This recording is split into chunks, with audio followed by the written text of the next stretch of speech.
Hi എല്ലാവർക്കും നമസ്കാരം. എല്ലാവരും സുഖമായിരിക്കുന്നല്ലോ. ഇന്നൊരു ബ്രേക്ക്ഫാസ്റ്റ് വ്ളോഗാണ് കേട്ടോ. വളരെ സിമ്പിളായിട്ടുള്ളൊരു ബ്രേക്ക്ഫാസ്റ്റാണ്. നിങ്ങളെല്ലാവരും ഉണ്ടാക്കുന്ന പോലെ തന്നെ ആയിരിക്കാം. അതിൽ നിന്ന് ചെറിയ ചെറിയ ചേഞ്ചസ് ഒക്കെ ഞാൻ വരുത്തിയിട്ടുണ്ടാവുള്ളൂ. നമ്മുടെ ഇഷ്ടത്തിനനുസരിച്ച് ചെറിയ നോർത്ത് ഇന്ത്യൻ ഡിഷസൊക്കെ മിക്സ് ചെയ്തിട്ടുള്ള ഒരു ബ്രേക്ക്ഫാസ്റ്റ്. കാരണം ഞങ്ങളിവിടെ ബ്രേക്ക്ഫാസ്റ്റ് വീക്കെൻഡ്സിൽ മാത്രമേ എല്ലാവരും ഒന്നിച്ചിരുന്ന് കഴിക്കാനുള്ള ഒരു അവസരം കിട്ടാറുള്ളൂ. വീക്ക് ഡേയ്സിൽ എല്ലാവരും 4 പേര് 4 സമയത്ത് ആഹാരം കഴിക്കുന്നവരാണ്. മാക്സിമം കഴിക്കുന്ന സമയത്ത് വീക്കെൻഡ്സിലെങ്കിലും എല്ലാവരും ഒന്നിച്ചിരുന്ന് കഴിക്കാനും ഒന്നിച്ച് കമ്മ്യൂണിക്കേറ്റ് ചെയ്യാനുള്ള ഒരു ടൈമും കൂടിയാണ് വീക്കെൻഡ്സ്.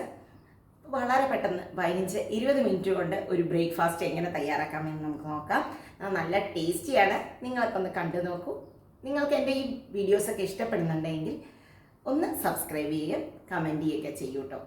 അപ്പോൾ നമുക്ക് എന്തൊക്കെയാണ് എൻ്റെ വീക്കെൻഡിലുള്ള ബ്രേക്ക്ഫാസ്റ്റ് എന്ന് നോക്കാം. ഞാനിപ്പോൾ ആദ്യം കുറച്ച് മഞ്ഞൾപ്പൊടി, ഉപ്പ്, മുളക് പൊടി ചേർത്തിട്ട് ഒരു 4-5 പൊട്ടറ്റോ എടുത്തിട്ട് ക്യൂബാക്കി കട്ട് ചെയ്തിട്ട് വേവിക്കാനായിട്ട് വെച്ചിട്ടുണ്ട്. ഇത് വേവുന്ന സമയം കൊണ്ട് നമുക്ക് പൂരിക്കുള്ള മാവ് വെച്ചെടുക്കാം. പൂരിക്കുള്ള മാവിനും കറിയിലും ഒക്കെ വ്യത്യാസമുണ്ട് കേട്ടോ. അതിനായിട്ട് കുറച്ചൊരു 1/4 കപ്പ് റവ എടുത്ത് വെള്ളത്തിലൊരു 10 മിനിറ്റ് വെച്ചിട്ട് കുതിർത്തിയതാണ് കേട്ടോ.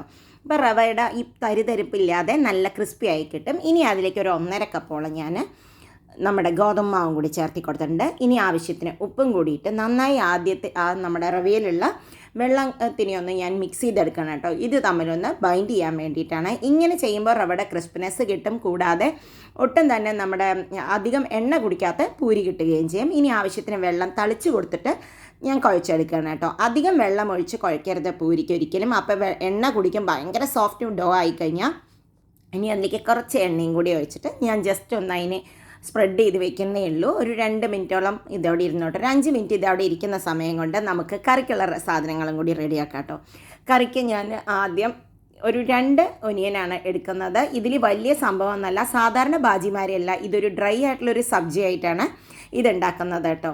ഇത് ബാക്കി ഉണ്ടെങ്കിൽ നമുക്ക് ചോറിൻ്റെ കൂടെയും കഴിക്കാം. ഞാൻ പൊതുവേ അങ്ങനെ മിക്സ് ചെയ്തിട്ടൊക്കെയാണ് ഉണ്ടാക്കാറ്. ഇനി അതിനെ നല്ല തിന്നായിട്ട് സ്ലൈസ് ചെയ്യുക. ഒരുപാട് തിക്കായിട്ടുള്ള സ്ലൈസ് ചെയ്യരുത്. പിന്നെ എപ്പോഴും ഒനിയൻ കഴുകി വളരെ ശ്രദ്ധിക്കണം കേട്ടോ. അതിലുള്ള ആ കറുപ്പൊരു ഫംഗസ് ചില ആൾക്കാർക്ക് അലർജി ഉണ്ടാക്കുമെന്ന് പറയുന്നുണ്ട്. അപ്പോൾ ഇതാ നമ്മുടെ ഒനിയൻ റെഡി. ഇതിൻ്റെ കൂടെ ഒരു 2 പച്ചമുളക് കീറിയതും കൂടി വേണം. ഇനി കറി റെഡിയാക്കാനായിട്ട് പാൻ വെച്ച് അതിലേക്ക് കുറച്ച് എണ്ണ, കുറച്ച് നല്ലോണം എണ്ണ വേണം കേട്ടോ. ഒരു 2 ടേബിൾ സ്പൂണോളം എണ്ണ ഒഴിക്കുക. കുറച്ച് കടുകിടുക. കടുകൊന്ന് പൊട്ടി വരട്ടെ.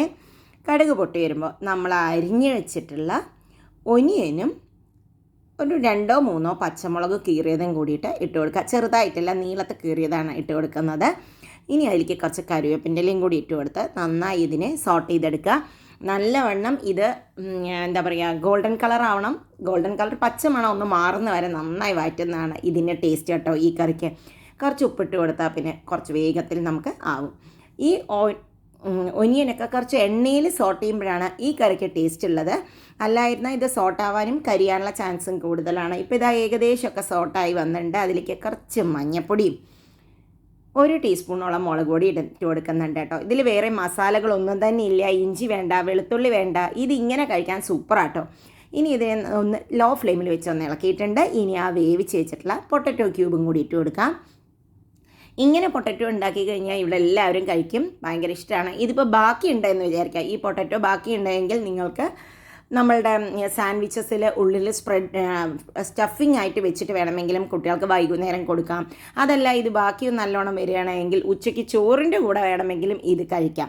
അതുകൊണ്ട് തന്നെ ഞാൻ എപ്പോഴും കുറച്ച് കൂടുതൽ ഉണ്ടാക്കും. ഇങ്ങനെ ഉണ്ടാക്കുന്ന ബാജി ഇവിടെ എല്ലാവർക്കും നല്ല ഇഷ്ടമാണ് കേട്ടോ. അപ്പോൾ ക്വാണ്ടിറ്റി നല്ലോണം ഇതുണ്ടാക്കാറുണ്ട്. ഇനി ഇതൊരു 5 മിനിറ്റ് ലോ ഫ്ലെയിമിൽ വെച്ചൊന്ന് കുക്കാവട്ടെ. വേണമെങ്കിൽ നിങ്ങൾക്ക് എണ്ണയൊക്കെ ഒഴിച്ച് കൊടുക്കുക. അപ്പം നമ്മുടെ പൊട്ടറ്റോ ബാജി റെഡി ആയിട്ടുണ്ട് കേട്ടോ. നല്ല ടേസ്റ്റാണ് ഈ സംഭവം. ഇനി ഞാൻ പൂരി ഉണ്ടാക്കാനായിട്ട് ആദ്യം പരത്താനാണ് ഉപയോഗിക്കുന്നത്. എൻ്റെ ട്രിക്ക് ഇങ്ങനെയാണ് കേട്ടോ. ഇതിനെ നമ്മളാദ്യം കുട്ടി കുട്ടി പൂരി ആക്കുന്നതിന് പകരം ഞാൻ എളുപ്പത്തിന് ഉണ്ടാക്കാൻ വലിയൊരു ചപ്പാത്തി ഉണ്ടാക്കും. അത് നല്ലൊരു ഐഡിയ ആണ്. നിങ്ങൾക്കാണെങ്കിലും ടൈം ഭയങ്കരമായിട്ട് നമുക്ക് സേവ് ചെയ്യാം. കൂടാതെ എണ്ണ സേവ് ചെയ്യാം. ഇപ്പോൾ വലിയൊരു പൂരി ഉണ്ടാക്കണമെങ്കിൽ നിങ്ങൾക്ക് അത്രയും ഓയിൽ ഉപയോഗിക്കണം അല്ലേ. ഇങ്ങനെ ഒരു വലിയൊരു ചപ്പാത്തി ഉണ്ടാക്കുക. അപ്പോൾ അത്ര എണ്ണ ഉപയോഗിക്കേണ്ടി വരില്ല. വലിയൊരു ചപ്പാത്തി ഉണ്ടാക്കിയതിന് ശേഷം ഇതൊരു മീഡിയം തിക്നെസ്സിൽ വേണം എപ്പോഴും പൂരി പരത്തിയെടുക്കാനായിട്ട്. പൂരിക്കാണെങ്കിൽ മാവ് ആവശ്യത്തിന് സോഫ്റ്റാണ് കേട്ടോ.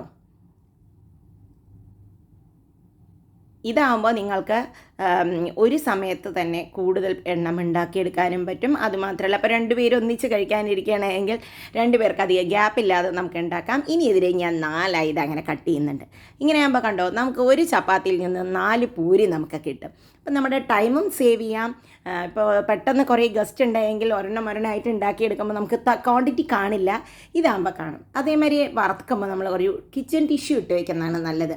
അപ്പോൾ ഉള്ള എണ്ണ അത് അബ്സോർബ് ചെയ്യും. എണ്ണ അങ്ങോട്ട് ചൂടായി വരുമ്പോൾ നമുക്കിത് അങ്ങനെ ഇട്ട് കൊടുക്കാം കേട്ടോ. ഞാൻ കണ്ടോ കുറച്ച് എണ്ണ ഉപയോഗിക്കുന്നുള്ളൂ, ഒരുപാട് എണ്ണയൊന്നും ഉപയോഗിക്കുന്നില്ല. ഇങ്ങനെയാകുമ്പോൾ നമുക്ക് ഈ എണ്ണ ഈ ആവശ്യം കഴിഞ്ഞ് കഴിഞ്ഞാൽ നമുക്ക് വേണമെങ്കിൽ കളയുമ്പോഴും പ്രോബ്ലം തോന്നില്ല. ഒരിക്കൽ വറുത്ത എണ്ണ ഉപയോഗിക്കരുത് എന്നാണ് എല്ലാ ഡോക്ടേഴ്സും പറയുന്നത്.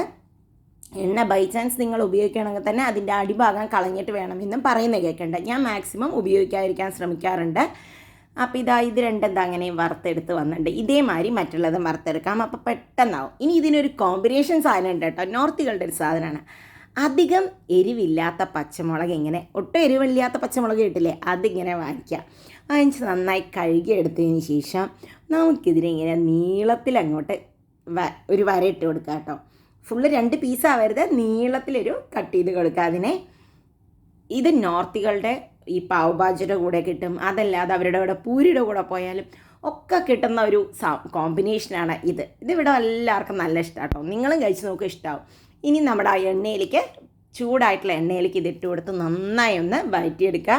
ഇത് ഇട്ട് കൊടുക്കുമ്പോൾ സൂക്ഷിക്കുക, മുഖത്തേക്ക് തെറിക്കാതിരിക്കാൻ കുറച്ച് ഇട്ടിട്ടൊന്ന് നീങ്ങി നിൽക്കുന്നതായിരിക്കും നല്ലത് കേട്ടോ. അപ്പോൾ ഇതിനെ ഒന്ന് അങ്ങോട്ടും ഇങ്ങോട്ടും, ഇതൊരു കുക്കാവാൻ ഒരു 2-3 സെക്കൻഡ് എടുക്കും, കുറച്ച് ടൈം എടുക്കും, ഒരുപാട് നേരമൊന്നും എടുക്കില്ല. ഇതിലിപ്പോൾ ഇതിനൊന്ന് ജസ്റ്റ് ഞാൻ അമർത്തി കൊടുക്കുന്നുണ്ട്. അപ്പോൾ അതിൽ ഉള്ളിലേക്ക് മാവും. അപ്പോൾ സൂപ്പറായിട്ട് റെഡിയായി വന്നിട്ടുണ്ട് കണ്ടോ. ഇതൊട്ടും അധികം എരിവേ ഇല്ലാത്ത പച്ചമുളകാട്ടോ. എരിവുള്ള പച്ചമുളകാണെങ്കിൽ ഇങ്ങനെ കഴിക്കാനൊന്നും പറ്റില്ലേ. ഇനി ഇതിനെ വറുത്തെടുത്തതിനെ ഒരു പാത്രത്തേക്ക് മാറ്റിയിട്ടുണ്ട്. ഇനി അതിലേക്ക് കുറച്ച് ഉപ്പ് ഇങ്ങനെ ഇട്ട് കൊടുക്കാം കേട്ടോ. നോർത്ത് ഇന്ത്യൻസിൻ്റെ ഭക്ഷണം എപ്പോഴും ഉപ്പ്, പുളി, മധുരമൊക്കെ മിക്സ് ആയിരിക്കും. ഇനി അതിനെ ഇതുപോലെ അങ്ങോട്ട് നമുക്കിതിനെ ഒന്ന് നന്നായി കൈകൊണ്ട് തന്നെ മിക്സ് ചെയ്ത് കൊടുക്കുക. അപ്പോഴേ അതിലേക്ക് ഉള്ളിലേക്ക് ഇറങ്ങുള്ളൂ. ഇപ്പം ഇതും റെഡി. ചില്ലി ഇതിങ്ങനെ കഴിക്കാൻ നല്ല ടേസ്റ്റാട്ടോ പൂരിയുടെ കൂടെ. ഇനി അടുത്ത സാധനം ഒരു ബൗൾ എടുത്തിട്ടുണ്ട്. അതിലേക്ക് കുറച്ച് സവാള കട്ട് ചെയ്തെടുക്കുക. ഒരുപാട് തിന്നല്ല, ഒരുപാട് തിക്കല്ലാതെ കുറച്ച് മല്ലിയുടെ ഇല ഇട്ട് കൊടുക്കുക. ഇനി നമുക്കതിലേക്ക് ആവശ്യത്തിന് ഉപ്പിട്ട് കൊടുക്കാം. ഇനി കുറച്ച് നാരങ്ങ നീര്, ലേശം നാരങ്ങ നീരും കൂടി മിക്സ് ചെയ്ത് കൊടുക്കുക. എന്നിട്ട് ഇതിനെ കൈകൊണ്ട് തന്നെ നന്നായി ഒന്ന് മിക്സ് ചെയ്തെടുക്കുക. ഇങ്ങനെയും നമുക്ക് ഈ നോർത്ത് ഇന്ത്യൻ ഹോട്ടലുകളിലൊക്കെ പോകുമ്പോൾ ഇങ്ങനെ ഒരു കോമ്പിനേഷൻ കിട്ടും കേട്ടോ. ഇതിങ്ങനെ കഴിക്കാൻ നല്ല ടേസ്റ്റാണ്. നമ്മുടെ പൂരിയുടെ കൂടെ, പ്രത്യേകിച്ച് ചപ്പാത്തിയുടെ കൂടെയും ഇത് നല്ലൊരു കോമ്പിനേഷനാണ്. അപ്പോൾ ഈ പൂരിക്ക് മാത്രമല്ല, ഇത് ചപ്പാത്തിയുടെ കൂടെയും ഉണ്ടാക്കാം കേട്ടോ. ഈ കറിയും ഈ ഗ്രീൻ ചില്ലിയും അതുപോലെ തന്നെ നമ്മുടെ ഒനിയനുമൊക്കെ ചപ്പാത്തിയുടെ കൂടെയും സൂപ്പർ കോമ്പിനേഷനാണ് കേട്ടോ. ഇതെനിക്കൊരു അരമണിക്കൂർ പോലും വേണ്ടി വന്നില്ല എൻ്റെ ബ്രേക്ക്ഫാസ്റ്റ് റെഡി ആവാൻ. ഞങ്ങൾ അരമണിക്കൂറിന് രാവിലെ ബ്രേക്ക്ഫാസ്റ്റ് കഴിച്ചു കഴിഞ്ഞു. ലഞ്ചിൻ്റെ പകുതി പണികളും കഴിഞ്ഞിരുന്നു. ഈ കോമ്പിനേഷൻസ് ഒന്ന് ട്രൈ ചെയ്ത് നോക്കൂ കേട്ടോ. സൂപ്പർ ടേസ്റ്റാണ്. അപ്പോൾ ഇന്നത്തെ ഈ വീഡിയോ എല്ലാവർക്കും ഇഷ്ടപ്പെട്ടുവെങ്കിൽ അറിയിക്കൂ. വീണ്ടും അടുത്ത വീഡിയോയുമായി വരാം. ബൈ.